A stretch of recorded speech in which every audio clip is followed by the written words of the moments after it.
ጤና ይስጥልኝ ውድ ተከታታዮቻችን እንደምን ሰነበታችሁ። ይህ ዘወትር ምሽት በዚህ ሰዓት በየድል ሚዲያ የሚቀርብላችሁ የምሽት ወሬዎቻችን ሰዓት ነው። አብራችሁን ቆዩ።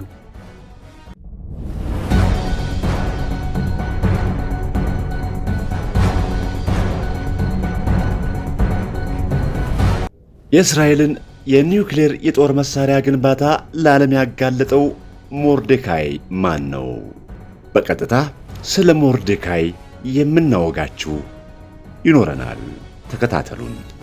እስራኤል ከ10 ቀናት በፊት የከፈተችውን ያልተጠበቀ ጥቃት የኢራንን የኒውክሌር መርሃ ግብር አከርካሪውን የመታ በሚል ነበረ ጠቅላይ ሚኒስትር ቤንያሚን ኔታንያሁ የገለጹት።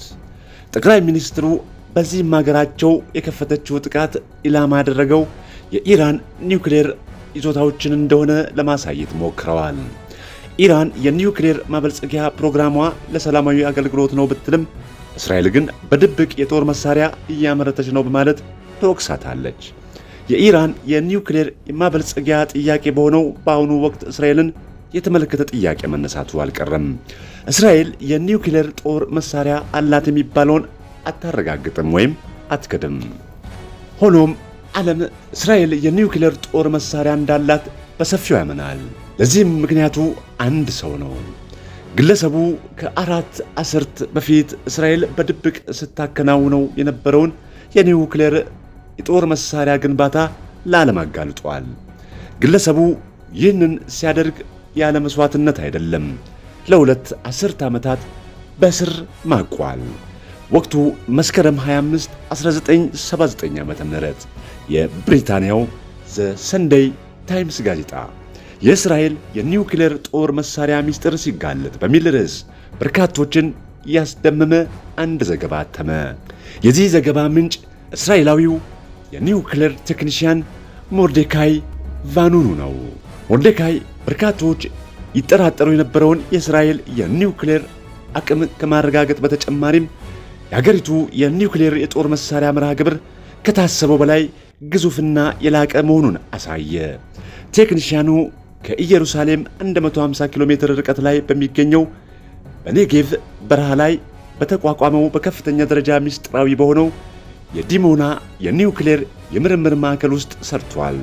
ሞርዴካይ ጋዜጣው እስራኤል በዓለም ላይ 6ኛዋ የኒውክሌር ኃያል ባለቤት ሆናለች አለ። እንዲሁም እስከ 200 የሚደርሱ የአቶሚክ የጦር ማስተኮሻ እንዳላትም ዘገበ። ውጥረትና በከፍተኛ ድጋም ውስጥ ነበርን። አብዛኞቹ እንዲህ አይነት ትልቅ ዘገባ ሰርተው አያውቁም ሲል የጋዜጣው የምርመራ ዘጋቢ ፒተር ሁናም የነበረውን ሁኔታ ለቢቢሲ ገልጿል። ዘ ሰንደይ ታይምስ ዘገባውን መስከረም 25 1979 ዓ.ም ባተመበት በዚያች ዕለት እስራኤላዊው የመረጃው ምንጭ ደብዛው ጠፋ። የእስራኤል በአገር ክህደት የከሰሰችው ሞርዴካይ የሰንደይ ታይምስ ጋዜጠኛ ፒተር የኒውክሌር ቴክኒሽያኑን ያገኘው ከዚያ ቀደም ብሎ በነሐሴ ወር ላይ ነበር። የተገናኙትም በአውስትራሊያዋ ዋና ከተማ ሲድኒ ነው።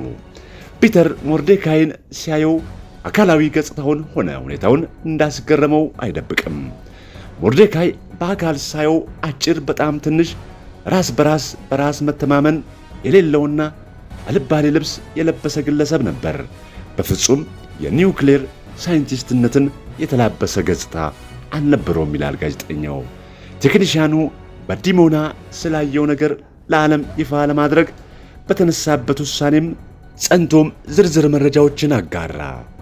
እስራኤል በፍልስጤማውያን ላይ የምታደርሰውን በደል እንዲሁም የኒውክሌር የጦር መሳሪያ መገንባቷ ተስፋ ያስቆረጠው ሞርዴካይ ስራውን ለመልቀቅ የወሰነው ከዚያ ቀደም ብሎ በነበረው ዓመት ነው።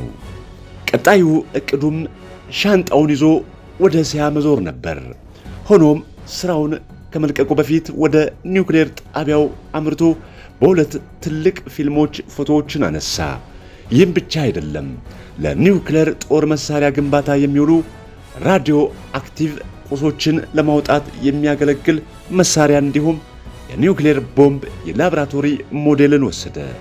ካሜራ እንዴት ደብቆ እንዳስገባ ተመልሶ መቶ ፊልሞቹን በካልሲው ውስጥ እንደሸጉጣቸው እንዲሁም ፎቶዎቹን በድብቅ በሌሊት እንዲሁም በጠዋት እንዳነሳ አስገራሚ ታሪክ ነበረ። የነገረኝ ይላል ጋዜጠኛው። የሰንደይ ታይምስ አዘጋጆች የሞርዴካይን ታሪክ ለማጣራት ወደ ለንደን እንዲመጣ ጠየቁት። ፍራቻ ቢያድርበትም ወደ ዩናይትድ ኪንግደም ለመብረር ተስማማ። ጋዜጣውም ከለንደን ውጪ በሚገኝ ደበቅ ባለ ሆቴል አሳረፈው።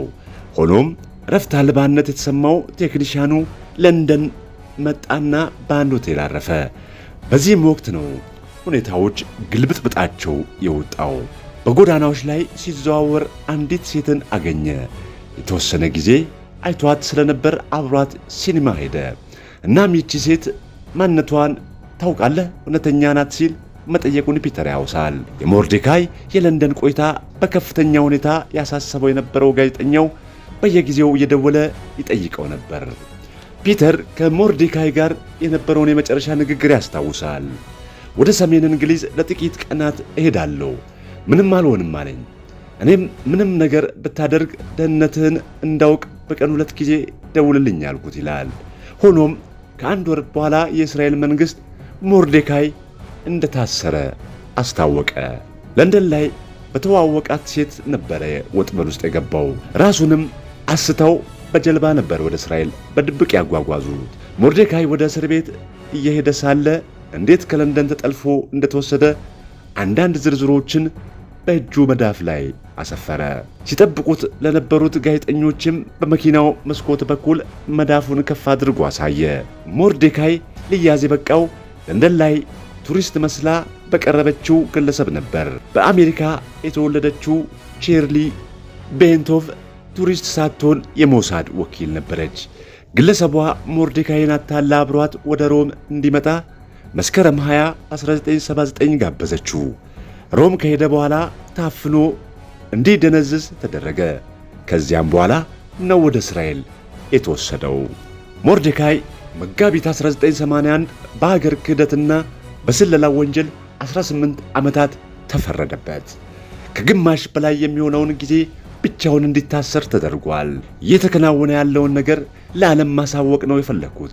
ይህ የአገር ክህደት አይደለም፣ የእስራኤል ፖሊሲ ባይፈቅደውም ዓለምን አሳውቄያለሁ ሲል ሞርዴካይ ከእስር ቤት ሆኖ በተቀረጸ ቃለ ምልልስ ተናግሯል። ሞርዴካይ ሚያዝያ 13 1996 ዓ.ም ከእስር ቢፈታም ከእስራኤል እንዲወጣ አልተፈቀደለትም። ነገር ግን የኒውክሌር ሳይንቲስቱ ሞርዴካይ ከእስር የተለቀቀበትን የይቅርታ ሁኔታን በመተላለፍ በተደጋጋሚ ለእስር ተዳርጓል። በ2001 ከመታሰሩ በፊትም ባሰራችሁኝ 18 ዓመታት ውስጥ ምንም አላገኛችሁብኝም፣ በ3 ወር ምንም አታገኙም፣ እስራኤል ሆይ እፈሪ በማለት ሲጮህ ተሰምቷል።